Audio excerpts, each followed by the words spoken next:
Halo sobat investor, jumpa lagi dengan saya di Saham Terbang. Apa kabarnya? Semoga sehat selalu ya, semoga cuan selalu.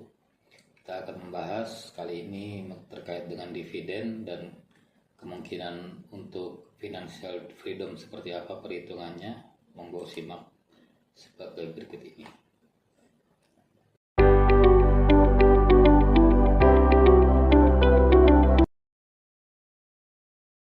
Nah, kali ini kita akan bahas mengenai hidup dari dividen. Bagaimana sih caranya hidup dari dividen? Berapa sih modal yang dibutuhkan? Simak penjelasannya berikut ini ya. Untuk mendukung channel ini jangan lupa untuk subscribe, like, dan komen. Oke, apa sih dividen itu? Dividen itu yaitu pembagian laba perusahaan kepada pemegang saham. Jadi investor retail juga termasuk sebagai pemegang saham ya. Kita semua setelah beli saham merupakan bagian dari kepemilikan beberapa persen dari porsi saham tersebut. Jadi dividen itu nanti akan diputuskan melalui rapat RUPS ya, rapat umum pemegang saham. Perusahaan akan bagian dividen yang biasanya itu mempunyai keuangan yang sehat ya, dan juga membukukan laba. Jadi kalau perusahaannya rugi itu tidak bisa bagikan dividen kalau secara akal sehat kita ya. Kalau tetap bagi dividen ya mungkin dari kas dia yang tidak terpakai mau tetap untuk memberikan dividen, atau mungkin dari pinjaman, dan itu menurut saya sih hal yang aneh ya. Yang normal ya dari laba itu baru dibagikan dividen. Nah, laba perusahaan itu selain untuk dibagikan dividen juga perusahaan gunakan untuk buyback saham ya. Jadi ketika perusahaan membuyback saham maka sahamnya akan naik untuk mengurangi porsi kepemilikan masyarakat ya. Jadi saham-saham itu mereka beli lagi ataupun disimpan ya, labanya disimpan sebagai retain earning, laba ditahan. Ini bisa buat ekspansi perusahaan ataupun bisnis kedepannya. Nah, ini metode dividend investing ya yang sudah pernah saya sampaikan juga, yaitu suatu pendekatan dalam investasi saham yang menitikberatkan pada saham perusahaan yang rutin dan konsisten membagi dividen, membayarkan dividen. Jadi kita memilih perusahaan-perusahaan yang hanya rutin bagikan dividen. Jika tidak, jika pernah absen, nah itu absennya kenapa? Apakah karena pandemi atau karena bisnis mereka atau karena hal yang lainnya ya? Itu perlu kita analisa ulang. Sebagai dividen investor seharusnya kita mencari perusahaan yang rutin membagikan dividen agar keuangan kita juga sehat ya. Jadi kita sudah menanti dividen tersebut untuk dibagikan. Nah, ini strategi ini memiliki daya tarik kuat ya bagi para investor yang mencari pendapatan pasif dan stabil. Jadi ketika dividen itu udah sering dibagikan dan kita tahu perusahaan ini pasti membagikan dividen, kita udah yakin suatu saat di tahun ini perusahaan akan bagi dividen, tahun depan bagi dividen, cuman mungkin jumlahnya ya. Nah itu nanti dilihat dari dividen payout ratio mereka berapa yang mereka bagikan. Kita bisa hitung juga. Ketika kalau mereka baginya 60% dari laba ya kita tinggal hitung nanti labanya kira-kira setelah setahun berapa sih labanya perusahaan ini. Nanti 60%-nya akan dibagikan dalam bentuk dividen, yang 40%-nya bisa ditahan sebagai laba. Pendekatan ini mencerminkan filosofi yang berpegang pada investasi dengan metode fundamental. Jadi jelas ya, value investor, dividen investor, growth investor itu selalu berpegang pada fundamental. Dia yakin perusahaan ini mempunyai kualitas ya, secara keuangan, kasnya kuat, asetnya, utang-utangnya seperti apa ya, apakah cukup untuk dibayar dengan ekuitas ya, bukan kas, atau ekuitasnya seperti apa, itu memang harus sudah kita lihat ya bagi dividen investor. Mereka memperhatikan dari sisi penjualan, dari segi return earning, per share-nya, ROE-nya ya, ataupun tadi utangnya, DAR, sebagainya.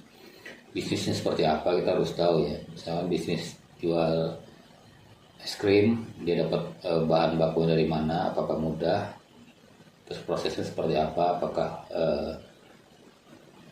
bisnisnya tidak terlalu susah, marketnya seperti apa, kita harus tahu ya.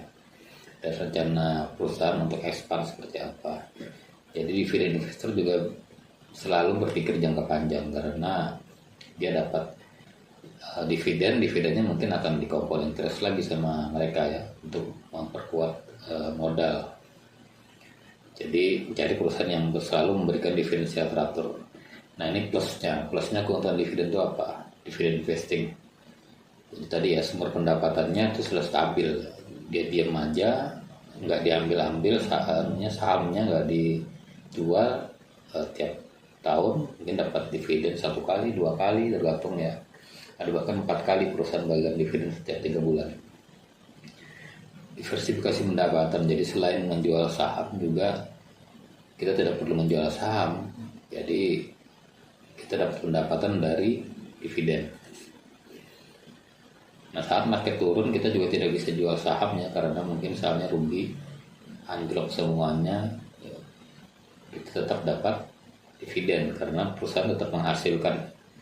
Perusahaan-perusahaan tertentu pada saat market lagi turun, mereka tetap menghasilkan keuntungan yang bisa dibagikan menjadi dividen.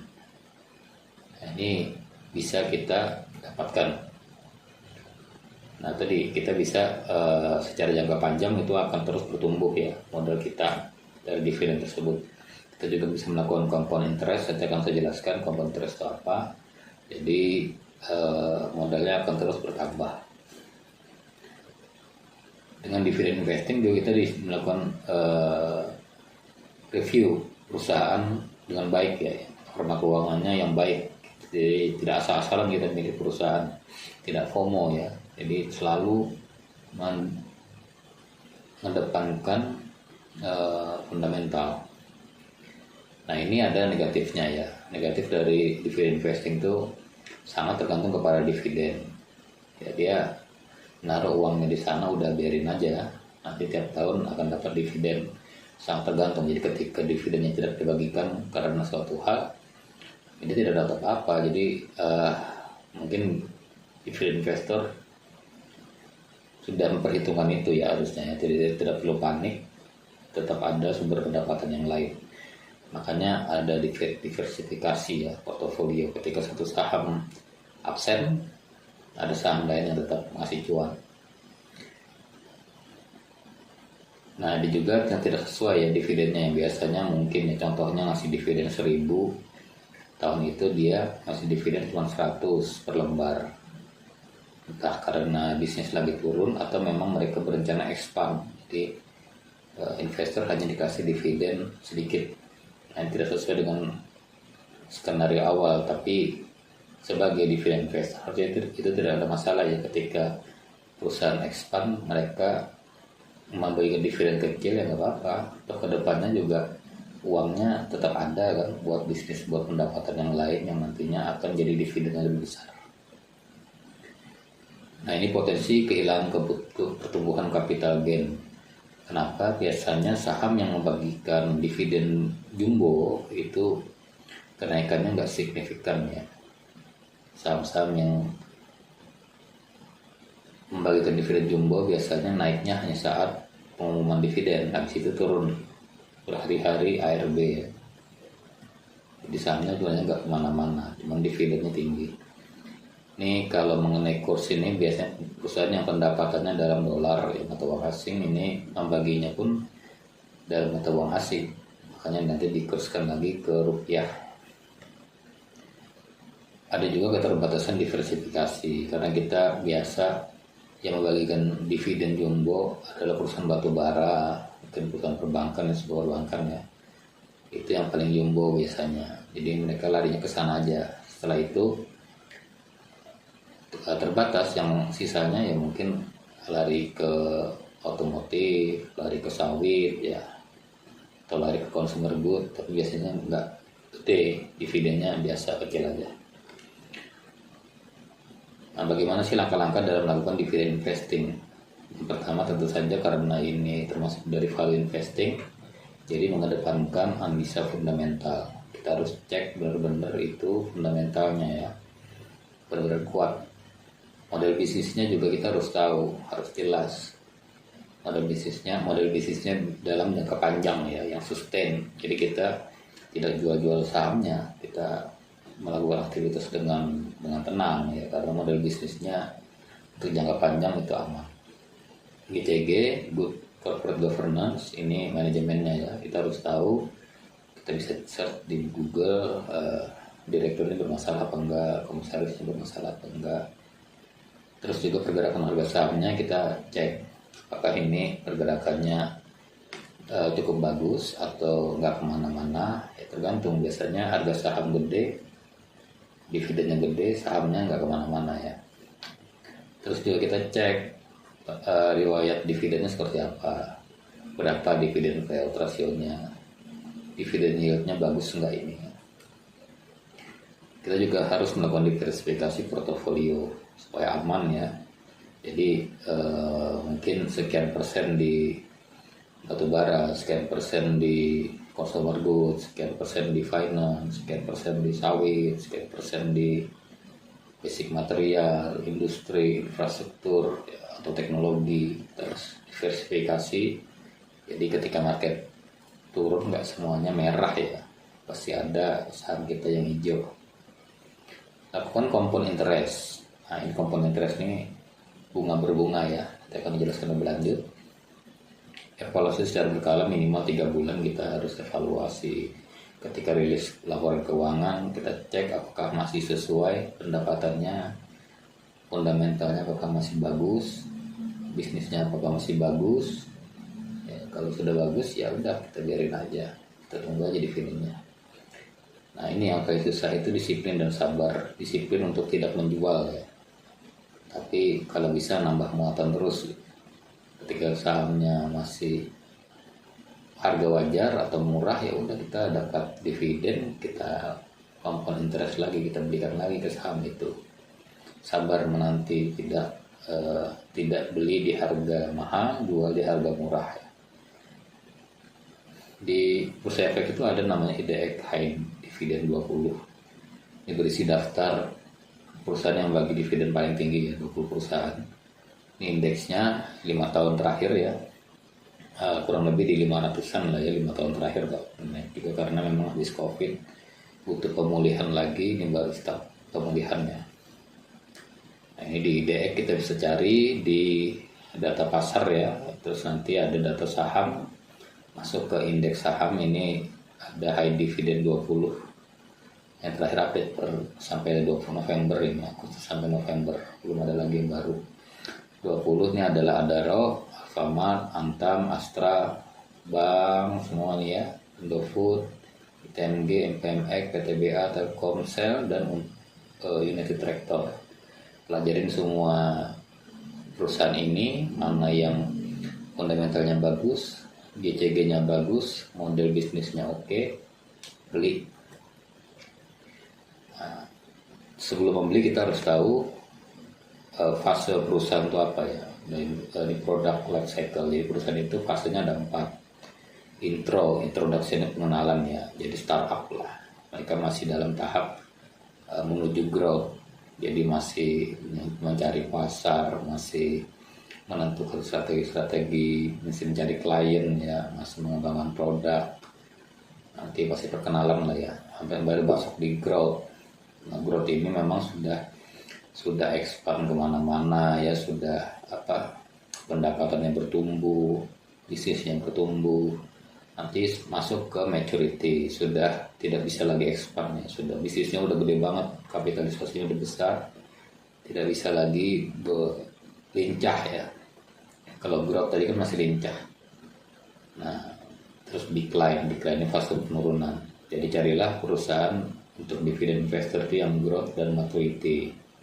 Growth ini biasanya rada-rada banyak utang, biasanya masih banyak utang karena butuh growth ya. Bahkan dividen juga mungkin akan absen sesekali ya, karena masih expand. Jadi kalau benar-benar cari yang benar ngasih dividen jumbo yang maturity, karena udah nggak ngapa-ngapain lagi perusahaannya kan, labanya udah gede tapi udah nggak bisa expand lagi. Nah, itu harga sahamnya biasanya nggak kemana-mana, tapi dividennya jumbo banget. Berapa sih modal yang dibutuhkan untuk bisa hidup dari dividen? Ini sangat penting ya, karena kita tahu kalau kita punya uang sekarang 1 M cukup nggak sih buat financial freedom. Kita mau berhenti kerja nih, punya 1 M, kita main saham aja, dividen investor masukin, apakah cukup? Nah, kita harus lihat rule ini, rule 4%. Apa sih rule 4% itu? Nah, ini paling gampangnya adalah biaya hidup kamu sebulan itu dikali 300. Ya, maksudnya gimana? Ya, contoh biaya hidup saya 10 juta per bulan. Makan, ya, bayar sekolah, bayar listrik, pulsa, pakaian dan lain-lain, di rata-rata sebulan 10 juta. Itu kali 300. Jadi 3M. Nah, 3M itu baru kita bisa hidup dengan financial freedom. Kalau bisa 3M tadi kembali ke rule 4%. 3M itu kalau dikali 4% itu 120 juta. Which is itu kalau kita bagi per tahun jadi per bulan itu 10 juta. Nah, sama kan? Jadi ketika kita punya 3M itu kita per bulannya 10 juta. Tinggal sebenarnya ini 4% terlalu kecil. Karena IHSG aja per bulan per tahun itu rata-rata pertumbuhan 5%. 10 tahun terakhir. Itu baru capital gain. Belum dividen ya. Dividen ada yang 3%, 5%, 6%, bahkan ada yang 20% yieldnya. Kalau kita bisa lebih murah malah lebih gede lagi yieldnya. Nah, itu kalau kita bisa rata-rata kan bisa dapat 10-15% mungkin per tahun. Jadi dengan 3M kalau 10% itu udah 300 juta. Jadi sisanya 180 juta kita bisa tabung karena biaya hidup kita hanya 10 juta per bulan. Nah, ini untuk kaum zilenial ini cocok ya, mulai dari sekarang. Bahkan untuk yang sudah ketinggalan pun, yang udah 40-50 nggak ada masalah. Kalian investasi itu yang bagus tuh kemarin, tapi yang terbaik itu sekarang. Kalau sudah besok itu telat. Nah, ini ada dari Albert Einstein ya yang menyatakan compound interest itu apa sih? Compound interest itu merupakan keajaiban dunia yang ke nomor 8. Itu compound interest. Apa sih compound interest itu? Itu bunga berbunga ya. Jadi ketika kita dapat dividennya enggak kita ambil, kita masukin lagi ke saham. Terus.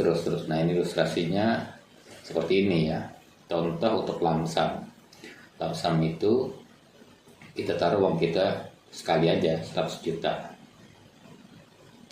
100 juta sekali tahun pertama sampai tahun 2025 itu jadinya 1,4 M. Nggak kita apa-apain. Ini dengan resiko moderat, capital gain rata-rata IHSG bisa 5%. Jadi 5 juta, totalnya jadi 105 juta. Ini dapat dividen lagi, asumsi 56% aja ya. Kita cari perusahaan yang ngasih gain yield 6%. Itu udah 111 juta. Terus sampai tahun ke 2048 ya, 25 tahun setelah itu jadi 1,4 M. Kita nggak kita tambah-tambahin, nggak kita ambil komponen interest yang bekerja. Nah, ini salah satu keajaiban dunia menurut Albert Einstein.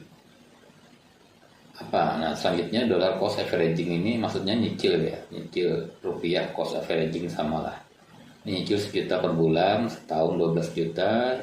Jadi dengan return yang sama seperti tadi, setahun kita jadi 13.300.000 sampai tahun ke 2054 ya, 31 tahun setelah ini jadi 3,1 miliar duitnya. Dengan nyicil 1 juta aja kita sebulan, 1 juta, konsisten, disiplin, stabil, tidak ngambil duitnya. Taruhlah kita dari umur 25 sampai umur 55 itu pensiun, jadi 3M kita. Dividen per bulannya ini ya, dividen per bulannya sampai tahun terakhir ini 14 juta per bulan. Nah, apakah ini cukup? Nah, kita lihat cukup nggak kira-kira. Kita ada inflasi ya, namanya inflasi. Mungkin sekarang kita hanya pengeluaran 5 juta dengan rata-rata asumsi 4% inflasi itu jadi 5.200.000, 5.400.000. Terakhir nggak cukup juga. Ya, di tahun ke-20 4.100.000 dividennya. Tahun 2040 ini 2040 9 juta, nggak cukup ya. Jadi masih kalah sama inflasi. Kalau 1 juta berarti 2 juta ya, coba kita 2 juta 2 juta ini dalam waktu 25 tahun aja itu sudah mencapai 31,1 M. Kalau tadi kan butuh 31 tahun ya, ini cukup 25 tahun jadi 3,1 M. Pengeluarannya sama kayak tadi ya, jadi pengeluarannya ini sudah bisa tertutupin oleh dividen ya di tahun ke-23. Ketika pensiun, uang pensiunnya bisa dimasukin lagi ke sini agar dividennya jadi lebih besar ya. Nah ini dengan kombinasi ini ya, kombinasi. Jadi misal untuk para zilenial tadi ya, baru lulus kuliah ini punya duit, udah gajian, punya gaji 5 juta aja ya gitu, 5 juta, pengeluarannya sebulan 3 juta, 2 jutanya dimasukin ke saham, nanti bertumbuh setelah setahun jadi 26 juta gitu ya. Nabung terus nih dia 2 juta sampai dia nikah di tahun keempat dia nikah. Nah ini pengeluaran dia naik ya dari 3 juta naik jadi 3,3 juta ketika nikah. Ini asumsi saya aja ya, setengahnya dari dia lah kalau dia punya istri nambahnya ya. Jadi 5 juta. Nah mungkin kalau gajinya udah naik ya, naik jadi 7 juta mungkin. Ini kan jadi 7 juta ya, kalau dia lebih dapatnya mungkin 8 juta, 9 juta, dia bisa mulai nabung untuk rumah ya, atau ikut mertua dulu kali ya. Seperti apa itu bisa dipikirkan nantinya. Yang jelas dia harus disiplin di sini. Mungkin ketika punya anak dia turunin dulu nih, dia top upnya dia turunin jadi 1 juta, karena pengeluarannya udah 6 juta ya. Dia harus cari penghasilan yang lebih lagi nih, biar nggak cuman 7 juta 8 juta, karena nanti dia nggak bisa nabung di saham ya. Ketika anak kedua lahir ini naik jadi 2 juta, pengeluarannya 8 juta, mungkin ini gaji dia udah 12 jutaan kali ya. Di 10 juta masih bisa lah dia sisihkan 2 juta untuk yang lain. Nah ini terus bertumbuh ya, 3 juta nanti 5 juta, ini asumsi kita. Dan dengan pengeluaran dan biaya hidup yang rata-rata ya, mungkin anak setengahnya orang dewasa yang rata-rata. Jadi di tahun 2000, di tahun ke-25 lah ya, mendekati masa pensiun, itu dari dividen dia dapat 19 juta, pengeluaran dia 17 juta. Nah ini ketika pensiun dia bisa top up lagi untuk bisa memperbesar dividen dan bisa financial freedom. Kalau untuk di tahun 2048 bukan 3M lagi ya, berarti harus 4M, harus punya 4M baru bisa tercukupin biaya hidup. Nah kesimpulannya apa sih dari yang kita bahas ini? Sebenarnya kesimpulannya yaitu dividen investing ini merupakan metode yang aman ya, karena kita sudah analisa angka-angkanya bagus ya, fundamentalnya, bisnisnya. Kemudian kita harus pilih saham yang kita pilih itu yang sedang fase growth dan mature, jangan yang startup atau apalagi yang decline, itu udah saham kita bisa turun ya. Biasanya growth memberikan dividen kecil namun capital gain besar. Sebaiknya perusahaan dalam fase mature itu memberikan dividen yang besar walaupun capital gainnya dikit ya. Kemudian lakukan compound interest ya untuk akselerasi portfolio, jangan pernah menarik saldo. Jadi disiplin, kuncinya itu disiplin sih, dan sabar. Bisa juga dengan lump sum atau DCA sama baiknya ya, dalam cost averaging dari mana yang baik ya. Kalau kalian ada dananya 100 juta, 200 juta, 300 juta ya lump sum aja langsung ya kan. Lump sum, nanti kalau ada dana lagi bisa DCA lagi, apa salah. Yang penting ada target ya. Ketika target kalian dari dengan 4%, rule 4% tadi 3M ya, kalian harus cepat-cepat ke 3M. Tapi kalau belum ada ya sabar aja, kita DCA dulu dengan gaji yang ada, dengan biaya hidup yang sederhana, kita bisa menggapai financial freedom di tahun-tahun berikutnya, insya Allah ya. Diversifikasi portfolio juga penting ya. Misalkan 500 juta itu kita pasti 5 saham ya, 100 juta, 100 juta, atau nanti dibagi bobotnya mungkin ya, ada yang 20%, ada yang 10%, ada yang 30%. Nanti ketika naik mungkin kelipatan 500 juta, kita tambah emitennya, jangan cuma 5, kita tambah 1 atau 2 ya. Itu sektor yang berbeda. Ketika naik lagi 500 juta, tambah lagi 2 emiten, terusnya. Jadi ketika 3M mungkin ya, itu jumlah saham kita mungkin ada sekitar 12, ada 10 atau 15, itu bisa bagus diversifikasinya. Tetap sederhana ya, tidak harus kita foya-foya. Bahkan sekelas Warren Buffett juga tetap sederhana, mobilnya gak ganti-ganti ya, karena mobil setelah dibeli ya harganya jadi bekas, jadi turun jauh. Prioritaskan untuk menambah saldo sampai kita bisa mencapai angka rule 4% tadi. Nah, yang penting itu sabar memegang saham ini dalam jangka panjang. Jadi jangan buru-buru menjual, jangan takut untuk kebagian, ya udah sabar aja, tahan. Itu latihan sih ya, itu latihan. Dan terakhir itu harus selalu review saham ini setiap 3 bulan. Kalau memang udah nggak prospek atau ketemu saham yang lebih menarik, ya jual aja, ganti saham yang lain. Jadi itu yang bisa saya sampaikan. Semoga bermanfaat. Terima kasih atas perhatiannya. Assalamualaikum warahmatullahi wabarakatuh.